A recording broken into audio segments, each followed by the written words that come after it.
want to thank our Chazan, Cantor Bill Lieberman, who has a tremendous role this evening, because I think that his voice is one that provides each of us a sense of solace, and the song that he is able to create is one that I think we all need to hear.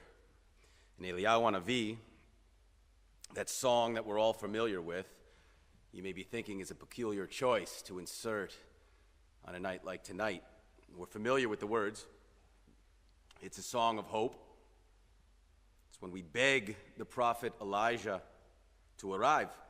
B'mehera v'yameinu, speedily in our day, bringing with him a redemption from evil and from hate, from intolerance, from war, from bloodshed, ushering in the most elusive of all Jewish aspirations, which is an era of peace.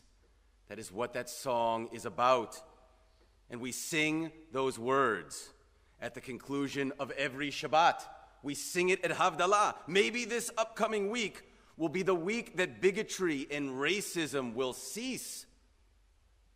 We sing those words as we open our doors on Pesach.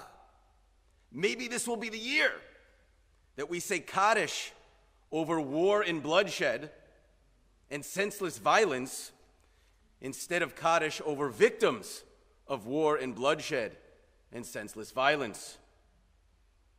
And then we sing those words as an 8-day-old baby boy is brought into a sanctuary for a Brit Milah. Those are the words we sing. Maybe this will be the one. Maybe this will be the Mashiach to redeem us and help lead us to peace. And that should have been the thought of everyone at Tree of Life Synagogue this past Shabbat. A baby boy, 8 days old, was going to be brought into the 3,300-year story of our people. Tears of joy and hope should have been hoisted up along with this boy, as all boys are hoisted up. The ultimate possibility for introducing an era of peace, shalom. But those voices of song were silenced, and a different type of tear was shed. In this past Shabbat, our innocence as American Jews was lost. It is gone. But on Motzei Shabbat, this upcoming Motzei Shabbat, when Shabbat leaves and we look up and 3 stars appear in the sky, we're going to return to that same song, B'nai Aviv, that same undying hope that hate has an expiration date and an era of peace and acceptance is possible, not just for Jews, but for all people of difference. Now, I spoke this morning at the orientation for what is called the Kehila Club. It is a year-long social service project for families that we have here at B'nai Aviv, and I spoke about the Jewish concept of tikkun olam, fixing the world one mitzvah at a time. And I asked the group where the world was broken. Where is the world broken? Where do we need tikkun olam? And an 8-year-old girl, who I think is here. Is she here? I think she is here. An 8-year-old girl blurted out, shootings. 8. Shootings is where the world is broken. And while that answer tears at the heartstrings, it's important to remember the words of King Solomon. Ve'en kol chadash tachat hashemesh. There's nothing new under the sun. There's nothing new under the sun. It might be new for our children, but this experience is sadly not new for the Jewish people. Now, Rabbi Nachman of Bratslav, he warned us 225 years ago. He warned us. Kol ha'olam kulo geshet tzar ma'od, va'ika lo lefachad klal. The whole entire world is a narrow bridge. You're going to feel squeezed. The main thing is not to be afraid.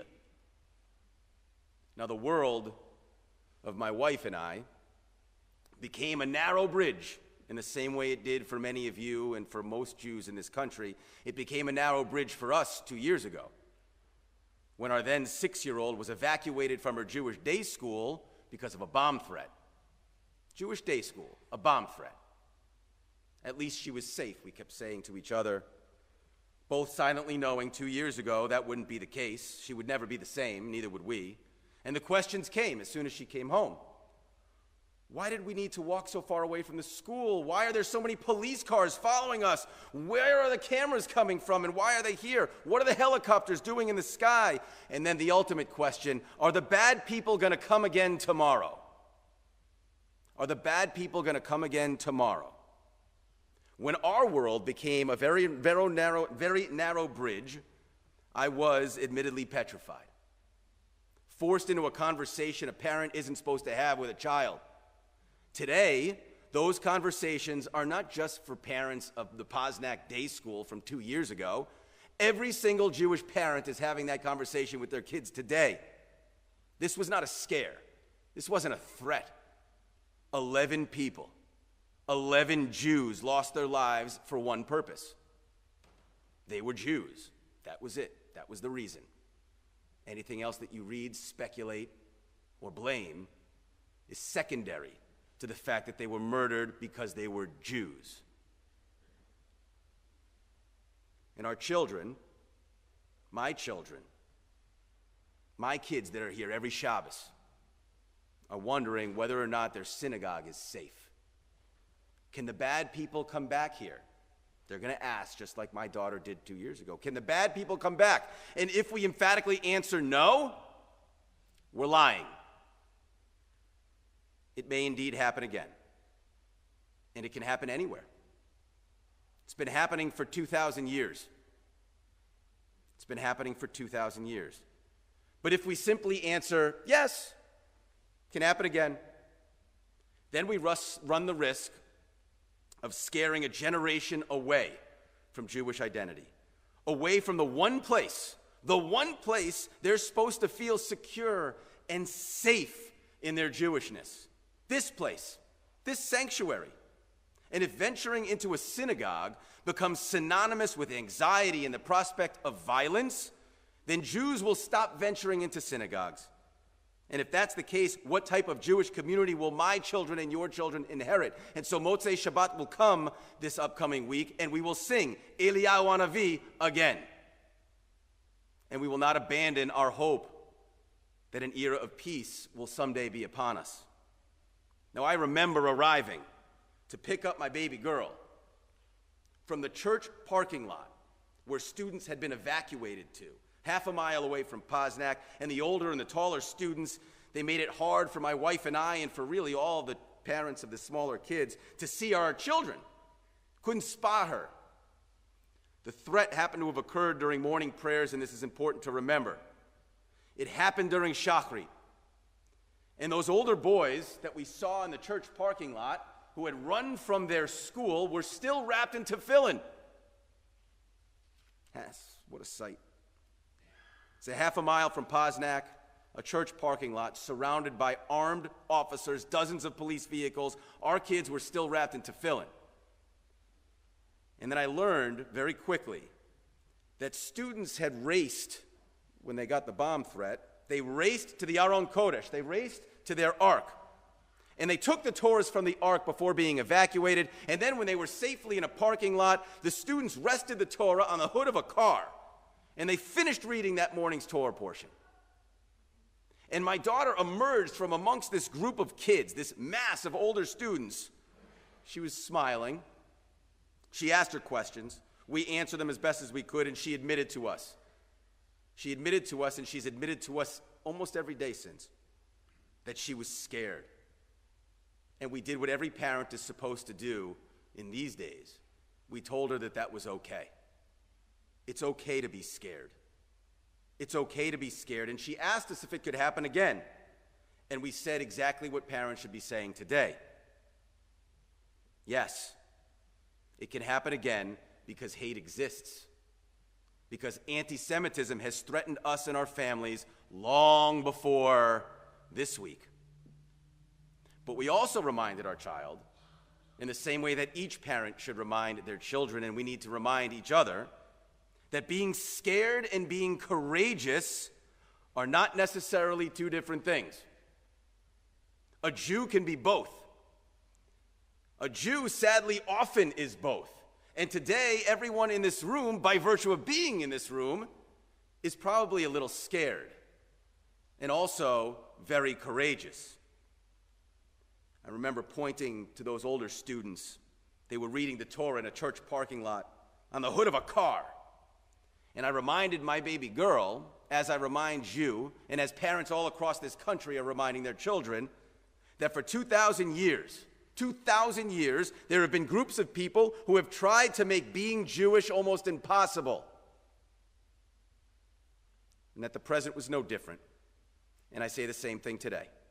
Sometimes being Jewish is very hard. Sometimes being Jewish is very scary. But being Jewish is having the courage to always take the Torah with us. Just like those older students at Poznak did when they thought their school was going to explode. And just like Jews all over this country are going to do when they show up next Saturday for morning services on Shabbat, because that's what we Jews do. We are going to show up, and we'll be in shul, and we'll daven the same way we have for 2,000 years, as people have tried to extinguish the Jewish spark that has burned brightly inside each and every one of us. My daughter's great-grandparents, who were survivors, they must have been scared. Not just through their years of the Shoah, but as they brought matzah home hidden in pillowcases just so they could have a taste of Pesach in the former Soviet Union. Our relatives, I'm looking around the room, our relatives, all of them made their way to this golden Medina, this wonderful country. They were all scared, all courageous. If they were just scared, they would have left the Torah and their traditions in Europe, or in Cuba, or in Turkey, or in Iran. Each of us has a story of how our family got here. Each of us has a story of relatives who were scared and courageous because they kept the Torah and their Jewish identity with them. For 2 generations, we've been spared. Spared of needing to truly understand that the world is a very narrow bridge. Anti-Semites squeeze our path from both sides. The main thing is not to be afraid, just as Rabbi Nachman warned us. When groups of people try to make being Jewish impossible, when they try to intimidate us, displace us, harm us, we have the courage to grab the book that has defined us for 3,000 years, not because we're religious zealots, and not because we're purists, not because we're exclusive and judgmental. That's not why we grab the Torah and bring it with us wherever we go and whenever we go. We bring it with us because Eitz Chaim hi l'machazikim ba. It is the tree of life for all who cling to it. Its tenets celebrate virtues like love, peace, tolerance of the other, protection for the vulnerable, everything that is the antidote for what we see in the news these days. All of those antidotes are embedded in the Torah that is housed in the ark behind me. That's why we take it with us. And that's why we will not abandon it. And that's why Jews will be in shul on Saturday, regardless of the threat. The synagogue in Pittsburgh, it was attacked on the day. It was attacked on the day that Jewish people all over the world, in every synagogue, we're reading about the obligation, the mitzvah, of achnasat orachim, of welcoming the stranger. That was the story being read from the Torah as a stranger came in to do us harm. We read about Avraham Avinu turning from the presence of God. He turned away from God in order to provide for wayfarers tired from wandering in the desert. That's Parashat Vayera. That's what we were reading. And we're going to talk a lot about bolstering our security, which we have to do. And we have already a robust security here. And we may have to pray in secure spaces, with our entrances protected from those who wish to do us harm. But it's important for each of us to remember that we will never cease to be a people defined by the principle, v'ahavta l'reacha kamocha, love your neighbor as yourself. No matter how much they try to ghettoize us, our eyes will always be to the outside world. We'll always be inclusive, always an or l'goyim, a light unto the nations. That's our role, that's our job. Im ein ani li mili. If we're not for ourselves, who will be for us? As Jews, we have a responsibility to Jews. When someone sets out to attack Jews in another city, is it an attack on all of us? We have an obligation to protect ourselves.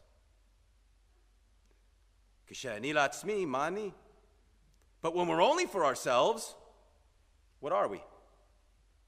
We have an obligation to our community.